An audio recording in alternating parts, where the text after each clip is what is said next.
वैसे तो इस देश में एक से बढ़कर एक गोदी यूट्यूबर भरे पड़े, लेकिन आज की इस वीडियो में हम कुछ मैन गोदी यूट्यूबर्स की बात करने जा रहे हैं। आपके अपने फेवरेट टकला जी और आरजे रौनक बउआ बोले सलाम वालेकुम।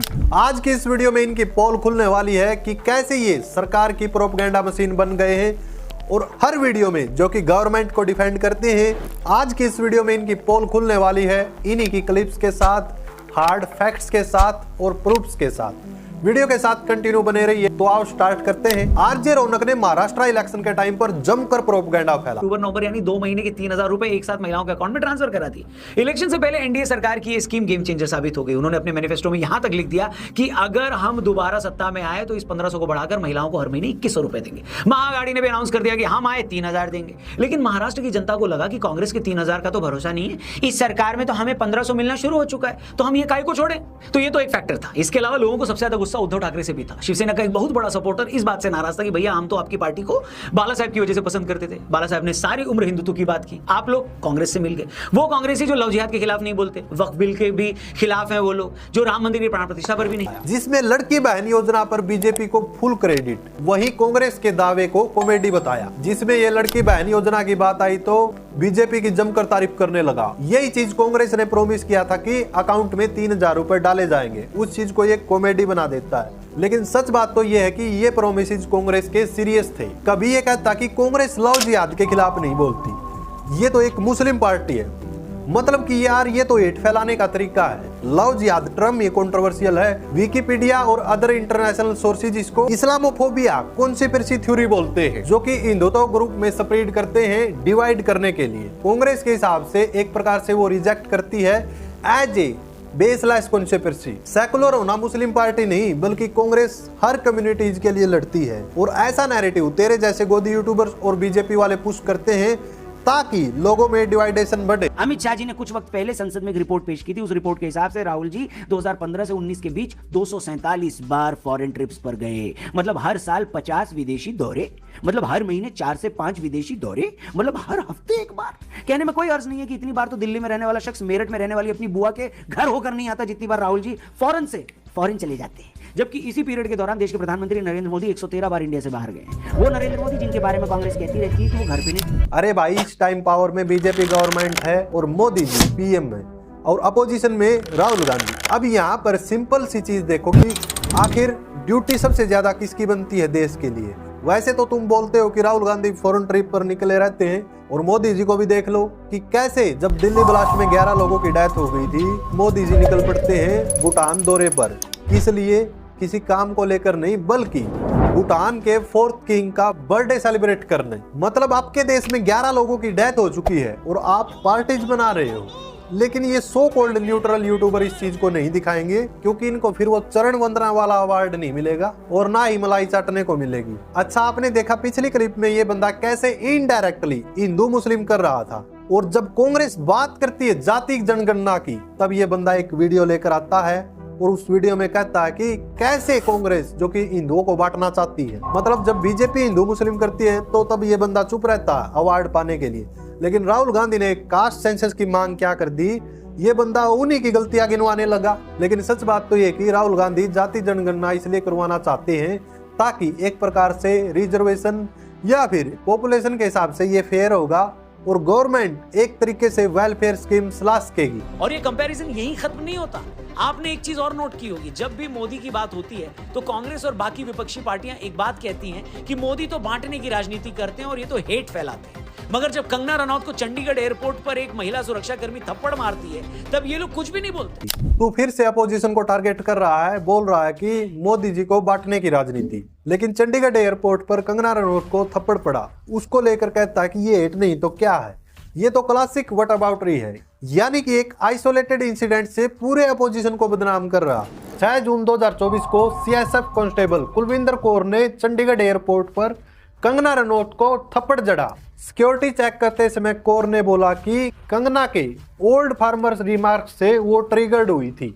सोचिए दोस्तों, 750 से ज्यादा किसानों ने अपनी शहादत दे दी फार्मर प्रोटेस्ट में।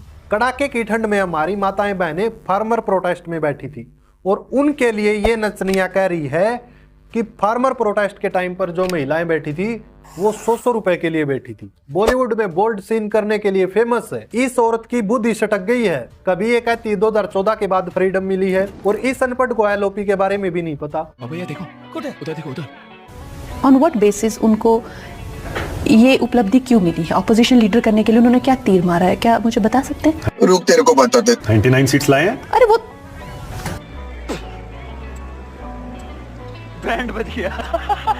10% सीट्स चाहिए होती हैं लीडर ऑफ ऑपोजिशन के लिए, उनको आई हैं। 55 सीट्स चाहिए होती हैं, उनको 99 आई हैं, तो मिल गया एलओपी। ठीक है, अगर आपको ऐसे बात करनी है तो फिर इसका कोई जवाब हो ही नहीं सकता। हवा निकल गई।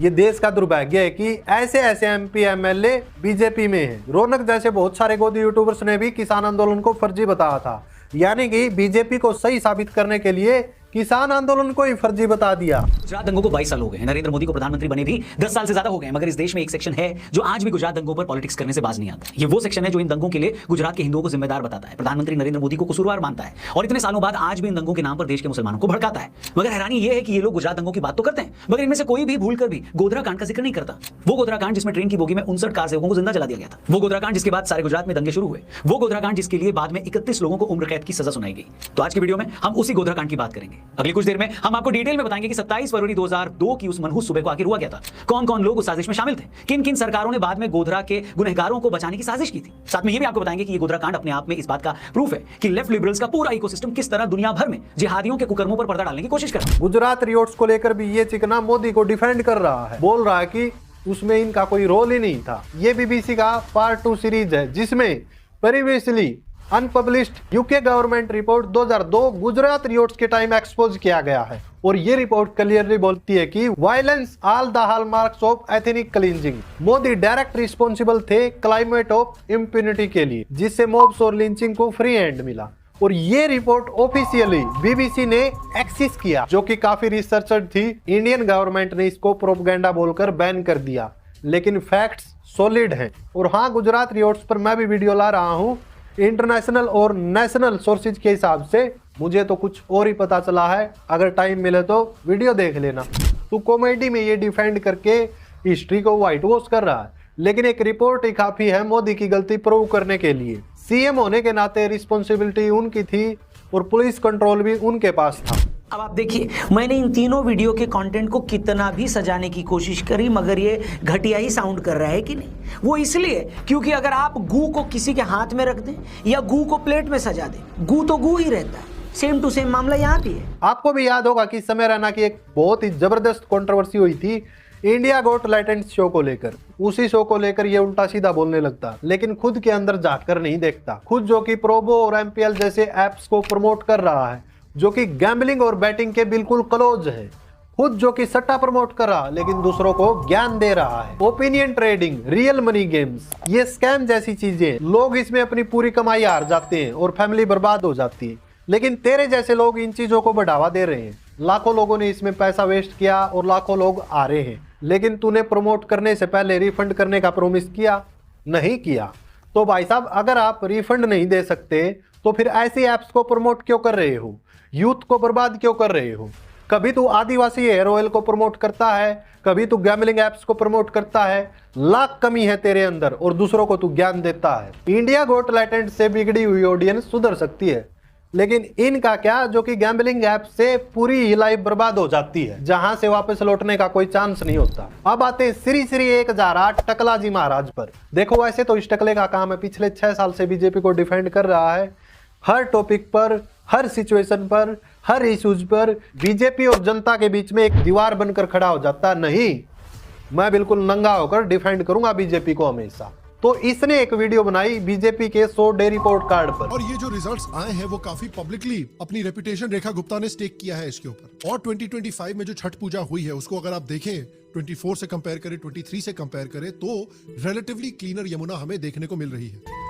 और कई सालों के बाद ऐसा दृश्य देखने को मिल रहा है दिल्ली में दोस्तों। हुआ है बदलाव, सफाई हुई है, इतनी अच्छा ही सफाई हुई है। पहले इतनी अच्छी सफाई नहीं थे। अच्छा,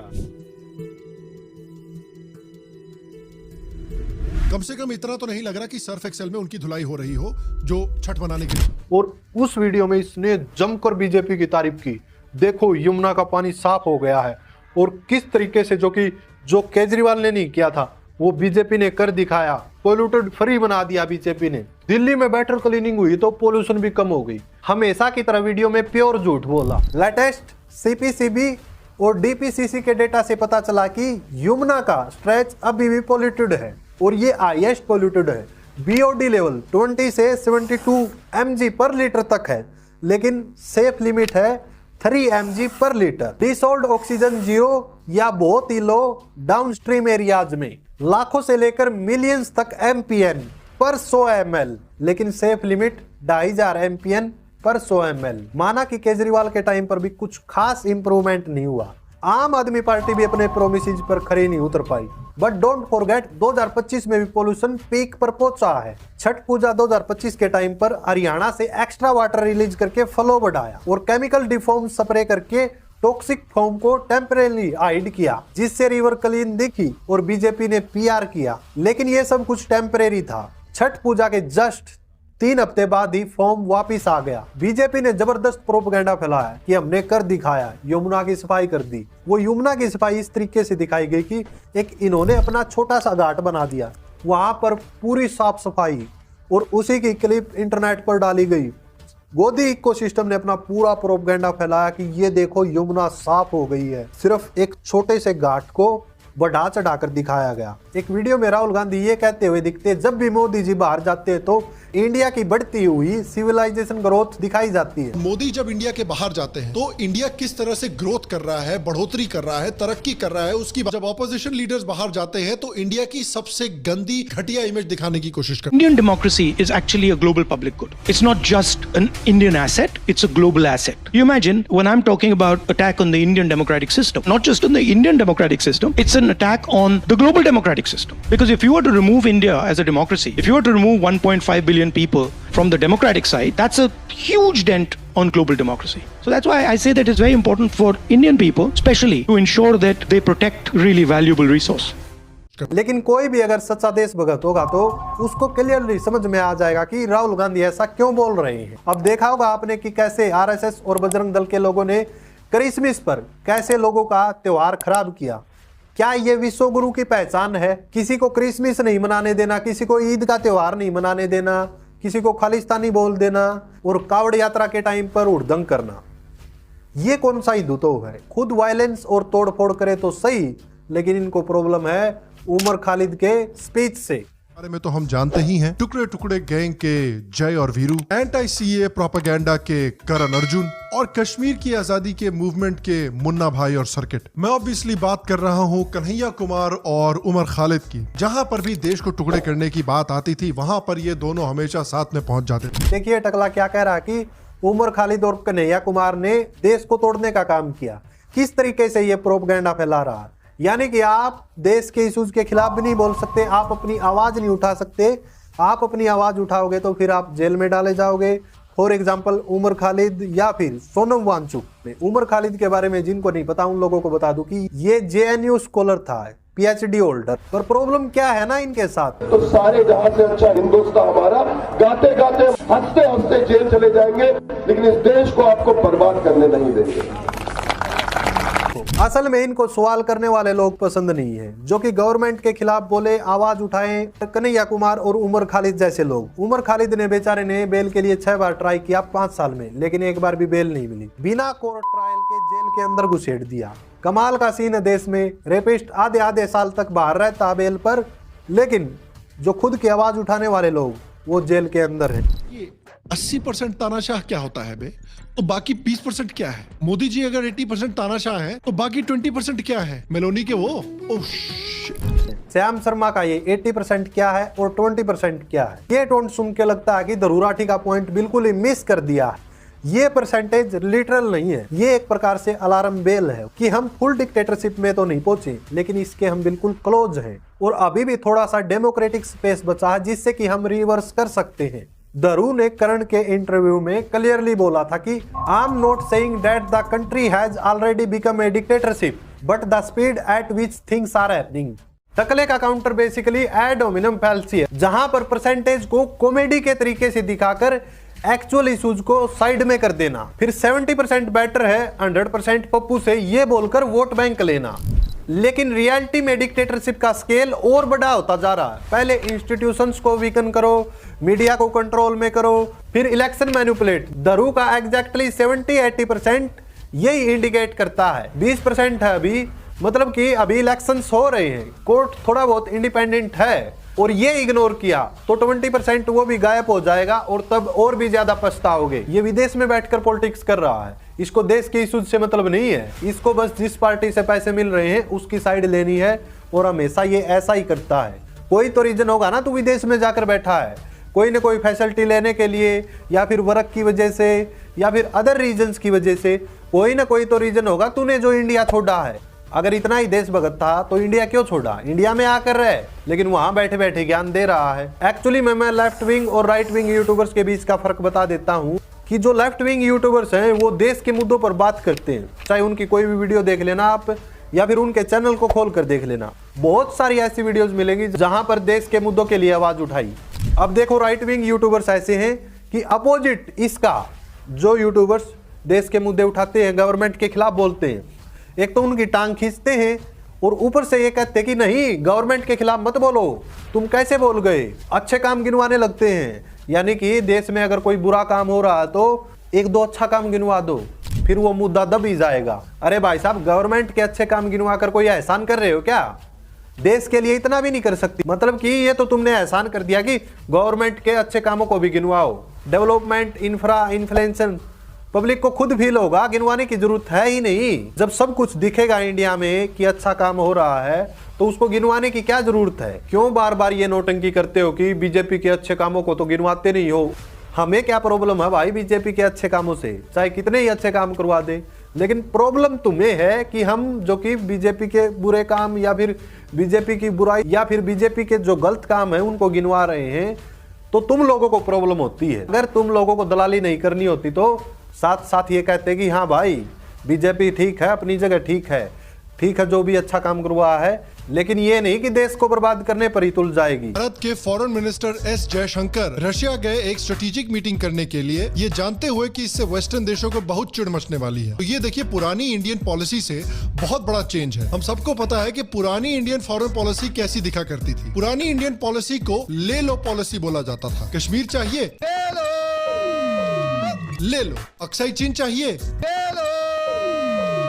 ले लो, तिब्बत पर कब्जा करना है ले लो, बस एडवीना को छोड़ दो। रहा नहीं। श्याम शर्मा का ये नेहरू वाला कि तिब्बत ले लो, कश्मीर ले लो, अक्साई चीन ले लो और लड़कियां दे दो, ये जोक सुनकर ऐसा लग रहा है कि हिस्ट्री को एक प्रकार से स्टैंड अप कॉमेडियन की तरफ ले जा रहा है। ये झूठ है, फैक्ट्स नहीं, और ऊपर से फोटो को एडिट करके और मसाला बना दो। नेहरू की फॉरेन पॉलिसी जितनी भी वीक नहीं थी कि तुम लोग कुछ भी प्रोपेगेंडा फैला दोगे। असली ब्लंडर्स को हाइड करके मोदी जयशंकर को अपनी भक्ति दिखा रहा है। फर्स्टली नेहरू की पॉलिसी का एक्चुअल सीन देखिए। नेहरू की पॉलिसी में भी बहुत अच्छे पॉइंट्स थे जो कि आज तक इंडिया को ग्लोबल लेवल पर स्टैंड करवाते हैं। चलो ठीक है, एक दो गलती हो गई उनसे चाइना वाली, लेकिन इसका मतलब ये नहीं कि उनकी फॉरेन पॉलिसी वीक थी। कोल्ड वॉर में यूएस सोवियत के बीच में बैलेंस, लेकिन चाइना पर ट्रस्ट किया। 1954 का पंचनशील एग्रीमेंट साइन किया जिसमें तिब्बत को ऑफिशियली चाइना का माना, जबकि 1950 में ही चाइना ने तिब्बत पर आक्रमण किया था। सरदार पटेल ने 1950 लेटर में वार्न किया बॉर्डर्स पर थ्रेट, लेकिन नेहरू ने इग्नोर किया। सो तिब्बत बफर जोन गायब और अक्साई चीन पर ही 1950 में चाइना ने रोड बना ली, बिना फाइट के ही कब्जा। लेकिन जिस तरीके से उस इंसान को दिखाया जाता वो बिल्कुल गलत है। किस तरीके से उनकी फॉरेन पॉलिसी थी वो उस टाइम सारी दुनिया जानती है कि किस तरीके से दूसरे देशों के प्रधानमंत्री और राष्ट्रपति नेहरू की हाँ में हाँ मिलाते थे, यानी कि एक प्रकार से नेहरू के आगे झुककर चलते थे। एटलीस्ट सुरेंद्र गोपी की तरह सरेंडर तो नहीं किया। और ये बंदा जिस तरीके से फॉरेन पॉलिसी दिखा रहा, क्या सच में वैसी फॉरेन पॉलिसी है?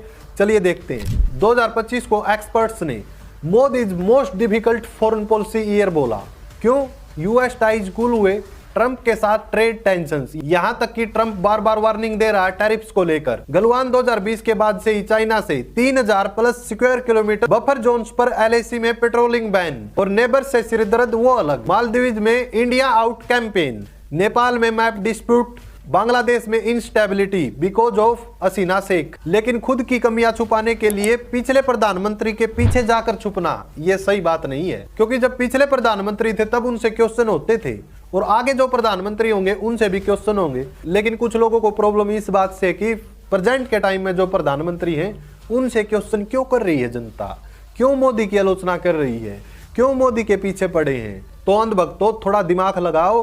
रूलिंग गवर्नमेंट को ही हमेशा क्रिटिसाइज किया जाता है। जब कांग्रेस थी तो कांग्रेस को ही लोग ऐसे क्रिटिसाइज करते थे, गाली देते थे। अब बीजेपी है, बीजेपी को गालियां पड़ रही हैं। कल को कोई और गवर्नमेंट आएगी उसको भी गालियां पड़ेंगी।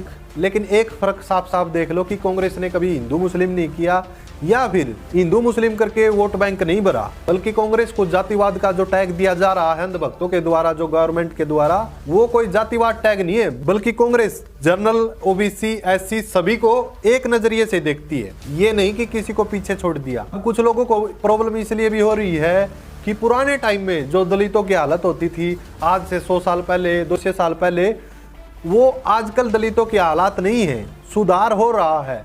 और इसी वजह से जो कि जनरल वालों को प्रॉब्लम हो रही है, मैं सभी को तो नहीं कह रहा, लेकिन कुछ लोगों को मिर्ची लग रही है। ये लोग जमीन से उठकर आसमान पर कैसे पहुंच रहे हैं। कांग्रेस सरकार में मनरेगा जैसी स्कीम्स लाकर दलितों को एक अलग लेवल पर पहुंचाने का काम कांग्रेस ने किया। श्याम शर्मा का ये सेलेक्टिव आउटरीच वाला गेम देखकर बिल्कुल हंसी आ रही है। मतलब वीडियो में कुछ भी बोल दिया, थंबनेल पर कुछ भी लिख दिया। भाई साहब यूएस मेल्टडाउन्स, एससीओ समिट पर मास्टर स्ट्रोक, और वहीं यूएस मेल्टडाउन बोल्स कर वीडियो डाल दी, मतलब कुछ भी। लेकिन जब चाइना अरुणाचल प्रदेश पर कोर इंटरेस्ट बोलकर हरास कर रहा है इंडियंस को, तब ये लाल आंख दिखाने वाले कहां जाते हैं। तब भी full throated mode, defence on या फिर चुप। मैं आपको एक आज ऐसी बात बताने वाला हूं जो सुनकर आपको काफी सरप्राइज होगा शायद। मैं आपको दिखाने वाला हूं कि जो ऑपोजिशन अंबेडकर का फेक प्यार दिखाता रहता है हमेशा, असली में वही लोग हैं जो डॉक्टर अंबेडकर से और उनकी आइडियोलॉजी से सबसे ज्यादा नफरत करते हैं। ये सारा का सारा जो प्यार है ये एक पॉलिटिकल ड्रामा है और कुछ भी नहीं। और मैं आपको ये भी दिखाऊंगा कि कैसे बीजेपी है जो एक्चुअली अंबेडकर के सपने को और गोल्स को पूरा कर रहा है। और उसके साथ साथ मैं आपको एक ऐसी चीज दिखाता हूं जिसको देखकर आपको सरप्राइज हो कि वीर सावरकर और डॉक्टर अंबेडकर एक दूसरे को काफी रिस्पेक्ट करते थे। श्याम शर्मा का कि कांग्रेस फेक प्यार करती है दलितों से और बीजेपी सच्चा प्यार करती है दलितों से, ये नैरेटिव बिल्कुल व्हाट्सएप फॉरवर्ड लग रहा। अरे भाई साहब, कांग्रेस अगर दलितों से फेक लव करती तो रिजर्वेशन और जो ये मनरेगा जैसी स्कीम्स और भी बहुत सारी चीजें दलितों के लिए लेकर आई। और जबकि बीजेपी ने तो मनरेगा स्कीम का नाम भी बदल दिया। नेहरू ने 1947 में ही अंबेडकर को कैबिनेट में एज ए लॉ मिनिस्टर लिया। और ये वो टाइम था जब देश में दलितों के लिए बहुत बुरे हालात थे। दलितों को लोग आसपास बैठने भी नहीं देते थे, पानी पीने नहीं देते थे। लेकिन नेहरू ने एक दलित को अपनी कैबिनेट में लिया। अंबेडकर ने कॉन्स्टिट्यूशन ड्राफ्ट किया, रिजर्वेशन पुश किए, वुमेन राइट्स पे हिंदू कोड बिल लाया। ये कोई फेक नहीं बल्कि रियल कंट्रीब्यूशन था और बिना इसके इंडिया का सेकुलर फ्रेम नहीं होता। हाँ, 1952 इलेक्शंस में कांग्रेस ने अंबेडकर को बॉम्बे नॉर्थ से हराया। पॉलिटिक्स में ये चीजें चलती हैं, लेकिन बीजेपी आज भी इस पर टोंट मारती है। लेकिन ये फेक प्यार बोलना ओवर सिंपलीफाइव है। उस एरा में अंबेडकर इंडिपेंडेंट रहे, कांग्रेस से अलायंस टूटी क्योंकि उनकी विजन क्लैश हुई। ऐसे में ये उनका विजन था, ना कि कोई प्योर हेट। अब बीजेपी के सच्चे प्यार पर आए तो चलो देखते हैं ये कितना सच्चा प्यार है। आरएसएस का तो पता ही है दलितों को लेकर किस तरीके से हिस्ट्री कंट्रोवर्शियल रही। साथ ही साथ 1940 में अंबेडकर के अगेंस्ट किस तरीके से खड़े हो गए थे। 1950 में अंबेडकर के अगेंस्ट प्रोपेगेंडा चलाया गया और ना ही 1952 के इलेक्शंस में सपोर्ट किया जो कि वो कांग्रेस के अगेंस्ट खड़े थे। कॉन्स्टिट्यूशन पर माथा टेको और फिर बुलडोजर जस्टिस करो, और जो कोई सवाल पूछे उसे एंटी नेशनलिस्ट, देशद्रोही बोल दो। ऐसे इन दोनों की चरण वंदना की सारी पोल खोलूं तो पूरी 3 घंटे की फिल्म बन जाएगी। वेल, आप लोगों को कैसी लगी ये वीडियो कमेंट सेक्शन में जरूर बताएं, और नेक्स्ट वीडियो किस टॉपिक पर चाहिए ये भी जरूर बताएं।